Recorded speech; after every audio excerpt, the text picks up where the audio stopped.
In this video we're going to talk about PPE.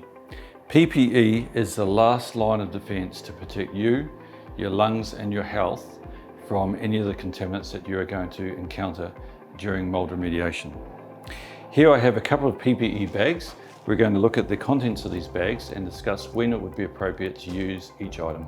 In this bag I have all of the primary gear required to protect me from high levels of contamination. This particular kit includes a powered respiration unit, some disposable gloves, type 5-6 coveralls, our mask, and any cleaning agents and spare filters. In my secondary kit, I include all the items that I use for just about every job. At least I'd have these items on me even if I elect not to use some of them depending on the type of job. So for example, it's always good to have a hard hat and high-vis vest in case you end up on a construction site where that's mandatory to wear. I have a pair of goggles. I keep my half-face mask wrapped up in plastic so it's kept nice and clean. I have a spray bottle with some soapy detergent, some good clean rags. Again, I have some 5-6 type overalls, and I also keep a pair of gum boots. In the in pocket, I keep small rubbish bags for disposing of any of my old coveralls. I have neoprene gloves, and then I have some disposable construction gloves to wear over the top. So how do you decide which gear you're going to use for each job? Well, the first thing you must do, the Australian Mould Guidelines and the IICRC S520 both offer guidelines as to what PPE to wear and when you should wear it. In any case, what you should do before every job is conduct your own risk assessment to see what is the risk, not only of the job that you're doing, but also include the risks of wearing PPE. It is for this reason that I usually opt for wearing gum boots rather than wearing normal shoes with booties over the top. Booties, while they do protect you from any contaminants going into your underneath into your clothes, they also, I find, offer a bit of a risk hazard as far as tripping goes. So let's put on some of this PPE and we'll cover off how to don and doff it safely. Putting on PPE is referred to as donning your PPE. When I'm putting on my PPE for the first time of the day, I can safely assume that I'm at this point in no way contaminated. When selecting your type 5-6 coveralls, make sure you go at least one size bigger than you think you'd normally wear. This way you can be sure that you've got lots of room to move in your PPE throughout the day. You'll notice that I'm wearing sneakers. Whatever footwear you do choose to wear, I recommend that you select footwear that is easy to take on and off. The order of donning your PPE can depend on what stage you're at as far as your day's progress goes. However, first off in the day, I would normally start by putting on my coveralls. Once you have your coveralls on, put your footwear on. If your job is simply a very small job that will only take you a few minutes to complete, then I normally wouldn't worry about taping up the ankles. However, in the Australian Mould Guidelines, it does suggest that if you're going to be within the containment for more than a few hours, then you should tape up all the ends of your suit. One of the risks associated with wearing PPE is heat exhaustion. If it is a warm day outside and you're hot already, then that is going to be amplified significantly by wearing this type of PPE.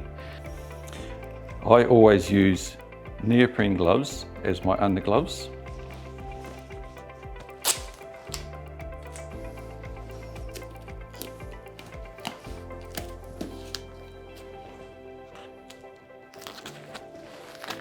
When wrapping your wrists particularly, be careful you don't do it up too tight. It can start to cut off blood circulation to your hand. Once your wrap is on and your arm is protected and there's no gaps anywhere, then you can put your construction gloves over the top. This will protect the neoprene from being punctured in any way while you work. We have several types of respiratory protection here. One is a half-face mask, one is a full-face mask. This one actually has air assist so that every time you take a breath it helps to pull through the filter so that you're not exhausting your lungs. And the third, of course, is our full powered air respirator.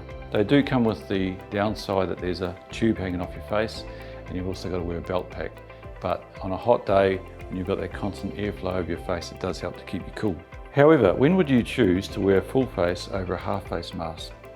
Well, a lot of it depends on the type of job you have, how big it is, how contaminated it is, and how long you're going to be in there in the containment doing it. So if you were to wear that for 40 hours a week for your lifetime, while it does give you much better respiratory protection, there's also more weight hanging off your face. However, my normal default position would be to go for a full face mask because it does give you that extra protection. There are times, however, that I would use a half face mask, particularly when doing an inspection. For that purpose, I like to use this particular brand, which is Sunstrong, for the simple fact that I can wear it around my neck and it can be just there for when I'm doing my inspection. This is if I don't think I'm going to encounter anything problematic, but then suddenly if I do, well, it's right there around my neck. All I need to do is put it on. Believe it or not, the times when I have had the most contamination into my lungs is not during mould remediation, but during an inspection before the mould remediation. That's because I'm not really sure what I'm walking into. I haven't had my mask hanging around my neck. It hasn't been close by. I've stuck my head into a ceiling cavity or floor and suddenly found myself breathing in some very toxic air. So much better to have that around your neck, ready to go. And then before you poke your head into a ceiling, just pop it on, have a look, make sure that you're not going to come up against anything that you shouldn't. So now I have my Type 5/6 suit on. I've got my boots or booties, whichever you prefer to go for. I've got my first layer of gloves on. So now we just need to seal up the top part of my body and put my mask on. Start by making sure all your straps are nice and loose so they can go over your head easily. Put your mask on, tension them all up, and then you can zip yourself up and put your hoodie on and make sure it's sealed nicely around your mask.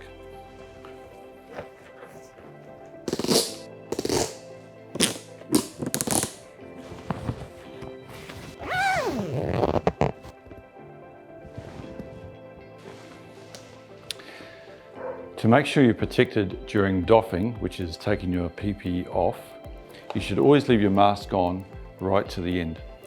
Just so that I can continue to communicate with you, I'll take my mask off first, but normally the mask will stay on until everything else is off.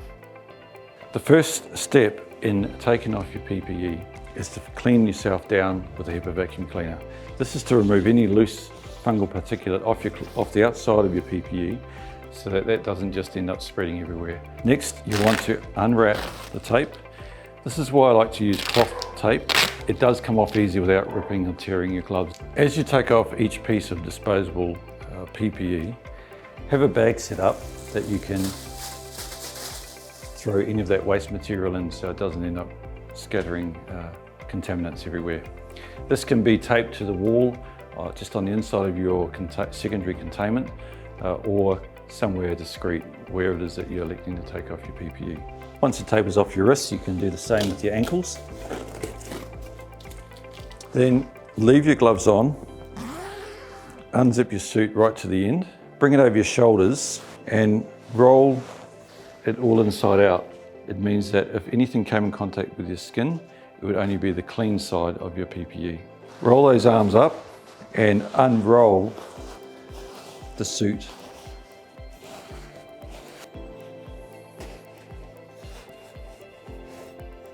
Now again, the contaminated side of that PPE is inside the roll. Your boots will now need to be cleaned off, so while you've still got your gloves on, give them a wipe down with detergent. Now remember at this point that your gloves, even though they have been somewhat protected by your disposable construction gloves over the top, should still be considered to be contaminated. So how do you get those off without touching your skin? There's a protocol for this. It starts by pinching the palm and rolling out like that. Then you can use your fingers to grasp the inside and use that to grasp that glove like that. Usually at this stage you'd still have your mask on. You can use a clean towel and some detergent to wipe down as best you can the outside of your mask to remove as much contamination as possible before taking off your face. Then remove your mask, being sure that you are in clean air before you do so. Once your mask is off, you want to make sure the inside is cleaned out as well as you possibly can. A lot of germs from your own exhalation are caught in the mask, and if they're just left there to continue to multiply, you can actually end up getting quite sick from what's inside your mask. So there's a few key factors with your mask that need to be taken care of every day. This is the sort of thing that you do at the end of each workday.